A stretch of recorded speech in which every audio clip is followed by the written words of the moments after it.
जय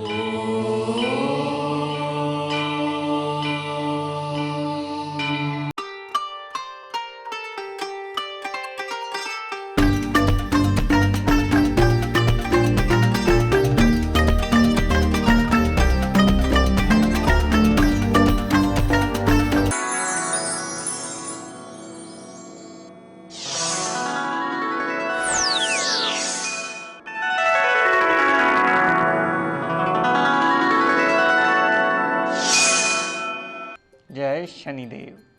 प्रिय दर्शकों, मैं राजेश जोशी आपका ज्योतिष जागृति केवल सत्य कार्यक्रम में आज फिर से स्वागत करता हूं। प्रिय दर्शकों, जैसा कि आप जानते हैं, हमारी श्रृंखला चल रही है लग्नेश और साथ में दूसरे भाव के स्वामी को लेकर। और मैं जानता हूं आपकी बहुत सारी गलतफहमियां निकल रही हैं कि दूसरे भाव का स्वामी सदैव मारक होता है कुंडली में। ये हर लगन कुंडली पे एप्लीकेबल नहीं होता। आप में से बहुत सारे लोग डेली रजिस्टर लेकर के इसे नोट करते चले जाते हैं। मैं उन सब के लिए सूचना देना चाहूँगा। आज हम आगे इसी श्रृंखला को कंटिन्यू करते हुए सिंह लगन की बात करेंगे। कृपया इसे विस्तृत रूप से ध्यान से नोट करते चले जाइए ताकि कुंडली विवेचन के वक्त इसे समझने में आप किसी किस्म की कोई गलती ना करें और सटीक कैलकुलेशन करके सटीक प्रेडिक्शन के नज़दीक पहुँचते चले जाएँ। कल तक हमने बात की थी कर्क लगन की कुंडली में, जिसमें सूर्यदेव एक मारक ग्रह बने थे। उनका तत्व चंद्रमा देवता के तत्व से बिल्कुल उल्टा माना जाता है, जिसकी वजह से कर्क लगन के जातकों को कभी भी माणिक धारण नहीं करवाना चाहिए। इसकी विस्तृत जानकारी मैंने कल आपको दी थी। तो आज इसी श्रृंखला को आगे कंटिन्यू करता हुआ बात करते हैं आगे सिंह लगन की कुंडली की। सिंह लगन की ये इसलिए बनी क्योंकि लगन में ही 5 नंबर लिखा है। 5 नंबर सिंह राशि मानी जाती है, जिसके स्वामी ग्रह सूर्यदेव माने जाते हैं।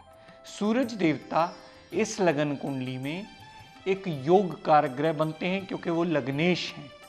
सूरज देवता और बुध देवता में आपसी अति मित्रता मानी जाती है। लेकिन प्रिय दर्शकों, सूरज देव ने इस लगन कुंडली में बुध देव को क्या दिया? सूरज देव ने इस लगन कुंडली में बुध देवता को दूसरे भाव का स्वामी बनाया। दूसरा भाव धन कुटुंब वाणी का, और साथ में बुध देव को दिया 11वां भाव, जो कि हमारी इच्छा पूर्ति का भाव माना जाता है, बड़े भाई बहन का भाव माना जाता है, हमारी इच्छा पूर्ति के साथ साथ लाभ का भाव भी माना जाता है, छोटी मोटी हेल्थ प्रॉब्लम्स का भाव भी माना जाता है। तो इस लगन कुंडली में बुध देवता दोनों ही ग्रह अच्छे भाव के मालिक होने की वजह से, या दोनों भाव या दोनों डिपार्टमेंट उनके पास बहुत अच्छे आने की वजह से, और दोनों धन और लाभ के कारक होने की वजह से, और बुध देव वाणी के कारक होने की वजह से इस लगन कुंडली में एक अति योग कारक ग्रह बने। और प्रिय दर्शकों, इसी वजह से सूरज और बुध देवता का बुध आदित्य राजयोग भी माना जाता है। लेकिन एक बात प्रिय दर्शकों समझ लीजिए, जब भी आप किसी कुंडली में बुध देवता और सूर्य देव को साथ बैठा देखें, तो कभी भी बुध आदित्य राजयोग की डेफिनेशन को समझने से पहले ये गलती मत कीजिएगा कि उसमें बुध देवता अस्त अवस्था में पड़े हों। क्योंकि अगर बुध देव अस्त अवस्था में हुए तो कभी किसी लगन कुंडली में भी बुध आदित्य राजयोग नहीं बनेगा। ये मूल नियम है, इसे समझ लीजिए। क्योंकि इतने सारे लोग मिलने आते हैं, वो गलतियां यही करते हैं, सर मेरा तो बुध आदित्य राजयोग बन गया। जब हम देखते हैं आपके तो बुध अस्त पड़े हैं, उसने तो अपनी दशांतरा में रिजल्ट देना ही नहीं है। तो फिर हम जब उसकी दशा अंतरदशा का पीरियड निकालते हैं, उसको बताते हैं कि भाई आपका ये पीरियड तो दिक्कत परेशानी वाला निकला। वो कहते हैं हाँ जी दिक्कत परेशानी वाला निकला। तो कैसे आप इसे बुध आदित्य राजयोग डिफाइन कर सकते हैं? बुध आदित्य राजयोग डिफाइन करने से पहले ये सदैव देखना अति आवश्यक है कि बुध देवता सूरज के साथ चाहे हो, लेकिन वो उदय अवस्था में होना चाहिए, और तब जाकर के बुध रिजल्ट देने में सक्षम होता है। तो इस लगन कुंडली में लग्नेश बने सूर्य देवता और बुध द्वितेश बने और उनके अलग अलग भावों में क्या रिजल्ट्स होंगे, आइए इसकी विस्तृत जानकारी देता हूं और इस बात को नोट कर लीजिए कृपया प्रिय दर्शकों। इस लगन कुंडली में बुध देवता, सूरज के बाद बुध देवता भी अति योग कारक ग्रह माने जाते हैं, जिसकी वजह से वो जहां बैठेंगे, जहां देखेंगे, जहां जाएंगे, योग कारक ग्रह की डेफिनेशन के मुताबिक सदैव शुभ फलकारी ही होंगे, उस घर की वृद्धि ही करते मिलेंगे। दर्शकों, सूर्य बुध अगर लगन में बैठे हुए, लेकिन बुध देवता अगर अस्त अवस्था में हुए तो अपने शुभ फल खो देंगे, अगर उदय अवस्था में हुए तो सूरज भी अपनी दशा अंतर दशा में अपनी डिग्री वाइज क्षमता के मुताबिक पॉजिटिव रिजल्ट देता मिलेगा और बुध देवता भी अपनी दशा अंतर दशा के मुताबिक पूर्णतः शुभ फलकारी होता ही मिलेगा। पर्सनैलिटी को अच्छा करना, सूझवान पर्सनैलिटी बनाना, रोबदार पर्सनैलिटी बनाना, अपनी वाणी से दूसरे बंदे को प्रसन्न कर लेना या उसके ऊपर अपना अच्छा प्रभाव डाल देना, यहाँ से दोनों योगकार ग्रहों ने जितनी दृष्टि सप्तम भाव पर डाली तो दाम्पत्य सुख के लिए अच्छा, पार्टनरशिप और डेली वेजेस के लिए भी सदैव शुभ फलकारी ही होंगे। और प्रिय दर्शकों, ये बात याद रखेगा, सूरज देवता और बुध देवता दोनों ग्रहों की एक एक दृष्टि ही होती है, वो अपने से 7वें घर पर ही पूर्ण असर डालते हैं। आइए दर्शकों आगे बात करते हैं। अगर सूरज और बुध दोनों कुंडली के दूसरे भाव में पड़े हों, अगर वो दूसरे भाव में पड़े होंगे तो सदैव शुभ फलकारी होंगे। यहाँ बुध देव उच्च के माने जाते हैं और सूरज देवता लगन भाव के स्वामी होकर दूसरे भाव में चले गए।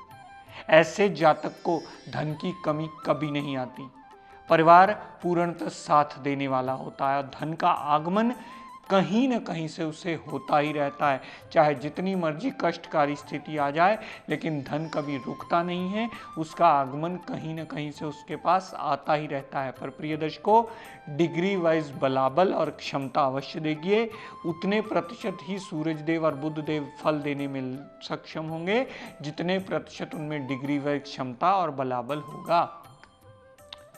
दर्शकों, अगर इस लगन कुंडली में सूरज और बुध चौथे भाव में पड़े होंगे तो यहाँ भी सूरज और बुध का बुध आदित्य राजयोग बनेगा, बट कंडीशन वही पुरानी वाली याद रखेगा, बुध देव उदय अवस्था में होने अति अनिवार्य हैं। अगर बुध देव अस्त अवस्था में हो गए तो बुध आदित्य राजयोग कैंसिल हो जाएगा, वहाँ बुध आदित्य राजयोग नहीं बनेगा। तो चौथे भाव संबंधी दोनों की दशा अंतरदशा ही हमें पॉजिटिव रिजल्ट देती मिलेगी। सूरज देवता की दशा अंतरदशा चली, चाहे बुध देव की दशा अंतरदशा चली, माता से लाभ, गाड़ी, भूमि, वाहन, मकान, सारी सुख सुविधाएं अगर लेने वाली हुई तो बुध की दशा अंतरा भी लाभान्वित करेगी और सूरज की दशा अंतरा में भी हमें लाभ ही होता मिलेगा। यहाँ से दोनों ग्रहों ने जितनी दृष्टि दशम भाव पर डाली तो बुध की दशांतरा, सूरज की दशांतरा कामकाज की वृद्धि लाने में बहुत बड़ा मेजर रोल प्ले करेगी। अगर जातक जॉब करता है तो प्रमोशन होने का पूर्ण योग उस पीरियड में बनता है, कामकाज में एडिशन होने का योग बनता है, कामकाज में और ज़्यादा बरकत ला करके कोई नया ऑर्डर, कोई बढ़ोतरी होने का ऐसा योग बनता है, ताकि आपकी आमदनी, आपके धन लाभ का जरिया भी बढ़ने का योग वो बनाता है। दर्शकों, अगर सूर्य बुध कुंडली के पंचम भाव में पड़े हों, पंचम भाव में भी कुंडली में पड़े होने से बुध आदित्य राजयोग बनता है, पर शर्त पुरानी वाली के बुध देवता उदय अवस्था में होने चाहिए। अगर सूरज बुध दोनों ही ग्रह पंचम भाव में पड़े हों, सूरज त्रिकोण का स्वामी त्रिकोण में आ गया तो वो सदैव शुभ फलकारी होगा। पंचम भाव में पड़े हुए सूरज देवता पुत्र प्राप्ति का योग देंगे, थोड़ा सा माइंड से एग्रेसिव जरूर करेंगे, लेकिन फिर भी जातक सोच समझ के गुस्सा करने वाला होगा, फिर भी जातक अपनी वाणी पर काबू रखने वाला होगा। वो बहुत ध्यान से इस बात का विवेचन करेगा कि मुझे कहाँ गुस्सा करना चाहिए, कहाँ मुझे ध्यान रख के बोलना चाहिए, कहाँ मेरी वाणी उग्र होगी और सामने वाला कितना सुनना उसे पसंद करता है या नापसंद करता है, इस बात का सदैव वो ध्यान रखेगा। लवर मास में सदैव कामयाबी का योग बनता है। लवर मास के कामयाबी के योग के साथ साथ अनसर्टेन गेन्स होने का भी योग बनता है। पुत्र प्राप्ति का योग सूरज देवता अवश्य देते हैं। जातक माइंड, मेमोरी, विल पावर से बहुत ज़्यादा शार्प होता है। जातक का कॉन्फिडेंस लेवल बहुत ज़्यादा अच्छा होता है। जातक की वाणी सामने वाला सुनना अवश्य पसंद करता है बुध देवता की दशा अंतरदशा में। यहाँ से जितनी दृष्टि सूरज बुध ने 11वें भाव पर डाली, यहाँ बुध ने अपने घर पर दृष्टि डाल दी, तो बड़े भाई बहन से पूर्ण सपोर्ट मिलती है। धन का आगमन कहीं ना कहीं से होता ही रहता है। जातक की इच्छा पूर्ति करने में ये बुध देवता जितना उसमें डिग्री वाइज बलाबल या क्षमता होगी उतने प्रतिशत रिजल्ट देने में बाध्य अवश्य होता है। अगर छोटी मोटी हेल्थ प्रॉब्लम आएंगी तो सूरज की दशा अंतरदशा में और बुध की दशा अंतरदशा में वो चली अवश्य जाएंगी। और जातक की इच्छा पूर्ति करने में दोनों ग्रहों की चल रही दशा अंतरदशा सदैव लाभान्वित करती ही मिलेगी। दर्शकों, यही सूरज बुध अगर कुंडली के सप्तम भाव में पड़े हुए, अगर बुध देवता उदय अवस्था में हुए तो पूर्ण बुध आदित्य राजयोग अवश्य बनेगा। पार्टनरशिप से लाभ मिलेगा, दाम्पत्य सुख के लिए अच्छा होगा और डेली वेजेस के नित्य नए रास्ते खोल करके ये बुध देवता सदैव एडवांटेज देते मिलेंगे। ऐसी अगर किसी गृहिणी की कुंडली आ जाए या किसी लड़की की कुंडली आ जाए या किसी जातिका की कुंडली आ जाए तो हम कहते हैं कि आपने अपना धन और लाभ उठाकर अपने पति को दे दिया, आप अपने पति के लिए बहुत लकी मानी जाती है। आपके विवाह के बाद आपने अगर ये सप्तम भाव में बुध देवता विराजमान हुए हैं तो पति को लाभ कहीं ना कहीं से अवश्य हुआ होगा, उसका काम बढ़ा होगा, उसकी प्रमोशन हुई होगी, उसे व्यापार में एडवांटेज अवश्य मिला होगा। क्योंकि लाभ और धन का उठा के पति के घर में आना सदैव उसके रिगार्डिंग लाभान्वित करता ही मिलता है। यहाँ से दोनों ग्रहों की दृष्टि जितनी लगन पर डाली तो पर्सनैलिटी को अच्छा करना, एक सूझवान पर्सनैलिटी बनाना। सूरज देवता में रोब का प्रभाव रहता है तो रोब की पर्सनैलिटी बनाने में भी सूरज देव सदैव सहायक सिद्ध होते हैं। दर्शकों, यही सूरज और बुध देवता अगर कुंडली के नवम भाव में पड़े हों, यहाँ मेष राशि के सूरज देवता उच्च के हो जाते हैं। उच्च के सूरज देवता सदैव आपको पूर्णता एडवांटेज देते मिलेंगे और बुध देवता के बलाबल के मुताबिक भी आपको पूर्ण एडवांटेज मिलेगा और जातक बहुत भाग्यवान माना जाएगा। प्रिय दर्शकों, यही सूरज बुध अगर कुंडली के दशम भाव में बैठे हुए और अगर बुध उदय अवस्था में हुए तो यहाँ भी बुध आदित्य राजयोग माना जाएगा। सूरज की दशा अंतरदशा भी आपको चौतरफा लाभ देती मिलेगी और बुध की दशा अंतरदशा भी पूर्ण लाभान्वित करके आपके कामकाज में नए एडिशंस करके आपकी घर की बरकत को इम्प्रूव करने में सदैव सहायक होगी। और यहाँ से दोनों ग्रहों ने जितनी दृष्टि चौथे भाव पर डाली तो माता, गाड़ी, भूमि, वाहन, मकान, सारी सुख सुविधाओं में वृद्धि करने में ये दोनों ग्रह योग कारक होने की वजह से सदैव एडवांटेज देते ही मिलेंगे, सदैव लाभ देते ही मिलेंगे। दर्शकों, यही सूरज बुध अगर कुंडली के 11वें भाव में पड़े हुए, यहाँ बुध देव अपनी साधारण राशि में आ गए, यानी ओन साइन स्वय राशि के आ गए और सूरज देवता योग कारक ग्रह होकर के इच्छा पूर्ति के घर में आ गए, लाभ के घर में आ गए। तो यहाँ सूरज की दशा अंतरदशा भी सदैव आपको लाभान्वित होती मिलेगी और यहाँ पर बुध देवता की दशा अंतरदशा भी सदैव अपनी डिग्री वाइज बलाबल और क्षमता के मुताबिक आपको लाभान्वित करती ही मिलेगी। प्रिय दर्शकों, बहुत सारे लोग ऐसा सवाल करते हैं कि सर आप 3, 6, 8, 12 हाउसेज में यानी तीसरे, छठे, 8वें और 12वें हाउसेज में इसकी जानकारी नहीं देते।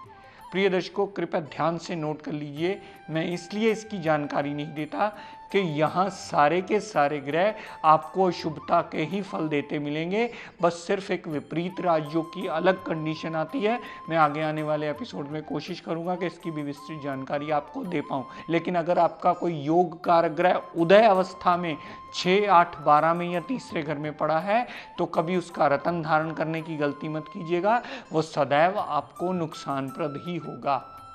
क्योंकि योग कारक ग्रह योग कारक नहीं रहता। जब वो नीच अवस्था में आ जाए या 3, 6, 8, 12 में चला जाए फिर वो अयोग कारक हो जाता है और उसकी दशा अंतरदशा ही आपको मृत्यु तुल्य कष्ट देती है, रोग देती है, फजूल के खर्चे बढ़ा देती है, कंपटीशन बढ़ा देती है, मुश्किलें बढ़ा देती है।